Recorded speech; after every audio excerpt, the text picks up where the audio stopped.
தினம் தினம் காண வரம் வேணும். அம்மன் அலங்காரம் கண்டுவிட்டா நம்ம குற தீரும். அம்மன் அலங்காரம் கண்டுவிட்டா நம்ம குற தீரும்.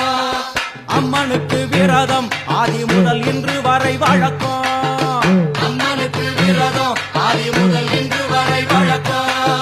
சமயபுரத்தில் நம்மை வாழ வைக்க மாறியும் விரதம் கொண்டாளே மாறி அம்மா